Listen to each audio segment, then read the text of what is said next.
Небо і земля нині ликотують.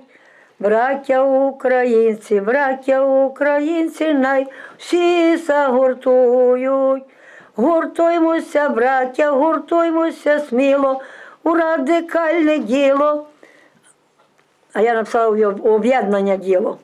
У ряди ставаємо, січі закладаємо, щоби усі знали, що ми радикали. А я писала, що ми українці. Тверді українці всім правду казали. Гуртуймося, браття, гуртуймося сміло. У об'єднання діло, у ряди ставаємо, січі закладаємо, щоб ви усі знали, що ми українці, тверді українці всім правду казали. Браття українці, щось так стало кісно, бо не наші посли засіли у крісло. Ну, це завідник, це давний є. В парламенті у Відні, на Сеймі у Львові, а я тут писала, у парламенті нашим, на Сеймі в Києві, у Раді повітові, хотіла москалям дати. Ви так співаєте, як колись було. Так, як тато ваш співав. А, ну то я так хочу. Так, браття українці, щось так стало тісно, бо не наші посли засіли у крісло. В парламенті у Відні, на Сеймі у Львові, у Раді повітові вложують податки і всякі додатки. Гармати міняють, війська побільшають, а нас за ніц мають.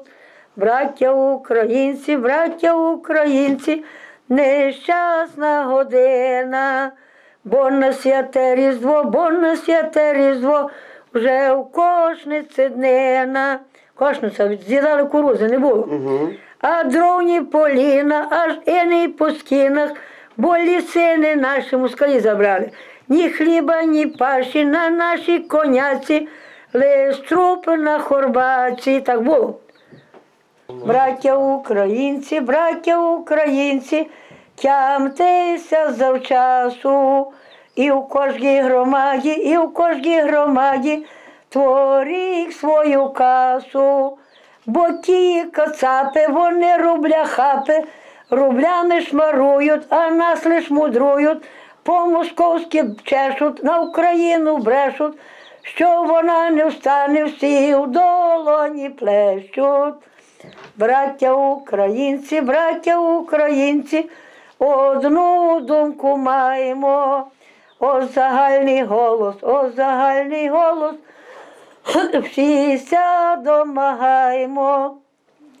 Бо лиш та просвіта дасть видіти світа, бо той, що не вчений, ще гірший, як темний, він ніц не читає і ніщо не знає, кожний його шахрує, а він не голодує.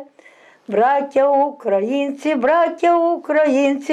добра я новина, що все об'єднати у єдину родину. Будемо радіти, українські діти, з миром і любов'ю, з братом і сестрою, друг друга обнімем, ласкаво зустрінем, щоби усі разом заколядували, Ісуса благали.